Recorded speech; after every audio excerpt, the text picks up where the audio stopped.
আমি যে সবে যে হাফিজ হ'ব লাগিব, মৌলানা হ'ব লাগিব, কাৰী হ'ব লাগিব তেনেকুৱা কথা নাই। কিন্তু এজন ইঞ্জিনিয়াৰেও আপোনাৰ ডক্টৰ জাকিৰ নায়কৰ কথা শুনিছে? ডক্টৰ জাকিৰ নায়কৰ কথা আপোনালোকে শুনিছে? ডক্টৰ জাকিৰ নায়কটো তেওঁ এজন MBBS, এজন ডক্টৰ। এতিয়া গোটেই বিশ্বত 10জন উল্লেখযোগ্য ইছলামিক বক্তা বা ইছলামিক যদি গুৰুত্বপূৰ্ণ মানুহ বুলি ধৰা হয় ডক্টৰ জাকিৰ নায়কৰ নামটো আহি যায়। তেওঁৰ হাতত ধৰি হাজাৰ হাজাৰ আপোনাৰ বিধৰ্মী মানুহ, অনা মুছলমান মানুহ মুছলমান ইছলাম গ্ৰহণ কৰিছে।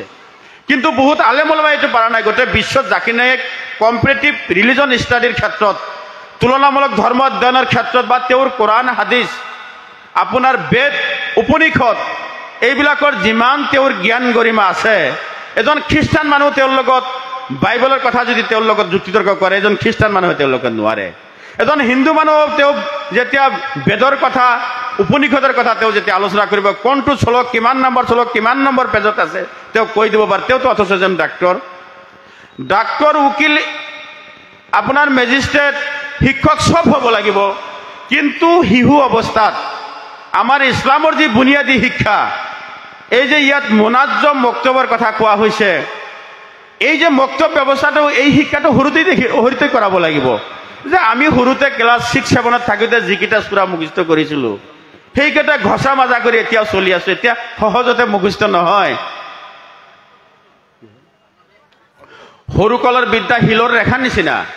সৰুকালতে এই শিক্ষা দিব লাগিব। যিটো সময় তাকৰ মই ক'ব বিচাৰিছিলোঁ যে মাদক দ্ৰব্য এইবিলাক ইছলামত নিষেধ কৰা হৈছে, সকলো ধৰ্মতে নিষেধ কৰা হৈছে। আপোনাৰ ধৰ্ম আমাৰ কোৰআন শৰীফতে এইবিলাক কথা কোৱা হৈছে। বৰঞ্চ হিন্দুসকলৰ ধৰ্মগ্ৰন্থত উল্লেখ আছে যে সুৰাপান কৰাৰ কাৰণে শ্ৰীকৃষ্ণৰ যদুবংশ ধ্বংস হৈছিল।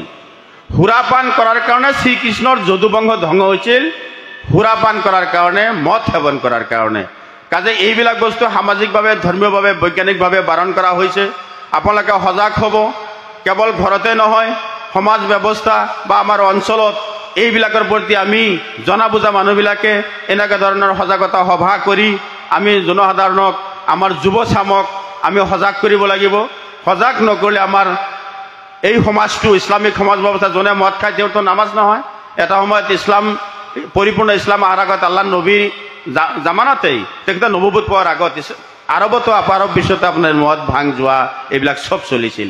তেতিয়া আৰু এইবিলাকৰ আল্লাহ নবী লাহে লাহে এইবিলাক যে মদ খাই নামাজ নচলে, চিৰদিনৰ কাৰণে এইবিলাক হাৰাম কৰিছে, ব্যৱসায় হালাল কৰিছে, সুদ খোৱাক নিষেধ কৰিছে।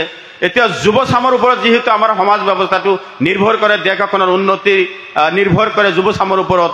এটা জাতিৰ মেৰুদণ্ড বা ভেটি স্বৰূপ কোৱা হয় যুৱচাম। আৰু এই যুৱচামক ৰক্ষা কৰিবৰ কাৰণে আমি এইবিলাক সজাগতা সভা কৰিব লাগিব। আজি ড্ৰাগছ সেৱন কৰাৰ ফলত, মদ সেৱন কৰাৰ ফলত এটা পৰিয়াল ধ্বংস হৈছে, স্বামী স্ত্ৰীৰ বিচ্ছেদ হৈছে, পিতৃ মাতৃৰ লগত সন্তানৰ সম্পৰ্ক ব্যাহত হৈছে, ঘৰখনৰ অশান্তি সৃষ্টি কৰিছে, সমাজৰ অশান্তি সৃষ্টি কৰিছে, দেশখনৰ অশান্তি সৃষ্টি কৰিছে। বহুতে মদ খাই ড্ৰাগছ সেৱন কৰি মানুহক হত্যা কৰিছে। তেওঁৰ ব্ৰেইনত যাওঁতে, মদ খোৱা মানুহৰ ব্ৰেইনত যাওঁতে 6 মিনিট সময় লাগে। তেওঁ খিংখিঙীয়া স্বভাৱৰ হৈ যায়। তেওঁৰ পিত্তস্থলীত যেতিয়া এইবিলাক প্ৰৱেশ কৰে, লাহে লাহে তেওঁ কিনাই যায়, তেওঁৰ কেঞ্চাৰ বেমাৰ হয়, বিভিন্ন তেওঁৰ যিটো তেওঁৰ ইমিউনিটি পাৱাৰ, প্ৰতিৰোধ শক্তি তেওঁ লাহে লাহে কমি যাব, তেওঁ ক্ষীণাই যাব। এটা সময়ত তেওঁ অকালতে তেওঁ মৃত্যু খাবতি লগা হ'ব পাৰে। সেইকাৰণে আমি মাদক দ্ৰব্য, ড্ৰাগ জাতীয় বস্তু এইবিলাক সেৱন কৰাৰ পৰা বিৰত থাকিব লাগে। সমাজত যোনে বিক্ৰী কৰে তাকো বাধা দিব লাগিব, আৰু যোনে সেৱন কৰিছে তাকো বাধা দিব লাগিব। আমি এই আটাইবিলাক বস্তু যদি আমি বাৰণ কৰিব পাৰোঁ সমাজ ব্যৱস্থাৰ পৰা, আজি অনা ইছলামিক সমাজতকৈ আমাৰ মুছলমান সমাজটো আটাইতকৈ বেছি বেয়া হৈছে। বিভিন্ন ধৰণৰ অসামাজিক কাৰ্যকলাপ আমাৰ সমাজৰ মাজতে বেছি প্ৰচলিত হৈছে। এনেকুৱা ধৰণৰ মই ভাবোঁ সজাগতা সভা কৰিলেও আজি যিমান মানুহ আহিছিলে, কিছু মানুহে যদি এইবিলাক কথা চিন্তা কৰে, আমাতকৈ এই যে আব্দুল কাদিৰ কাছিমি চাহেব, তেওঁলোকৰ মুখেদি যেতিয়া তেখেতে যথেষ্ট গুৰুত্বপূৰ্ণ মাদক দ্ৰব্যৰ ওপৰত কৈছে, কেইটামান উদাহৰণ দিছে। এইবিলাক মানুহে আমাৰ ধৰ্মৰ প্ৰতি যিটো বিশ্বাস আছে, আলেম উলামাসকলে আমাতকৈ, আলেম উলামাসকলে এনেকুৱা ধৰণৰ অনুষ্ঠান পাতেই আমাৰ যুৱচামক যদি সজাগ কৰে বা আমাৰ অভিভাৱক পিতৃ মাতৃসকলক যদি সজাগ কৰে, মই ভাবোঁ বেছি ফলপ্ৰসূ হ'ব। তেওঁলোকে যিটো ধৰ্মৰ লগতে জড়িত থাকে, আৰু আমাৰ যি সমাজ ব্যৱস্থা নেতৃত্ব ল'ব লাগিব আলেম উলামাসকলে, যিবিলাক কোৰআন হাদিছৰ নলেজ আছে।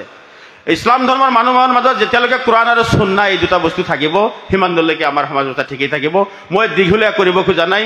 লাষ্টত মই দুটা ধৰ্মৰ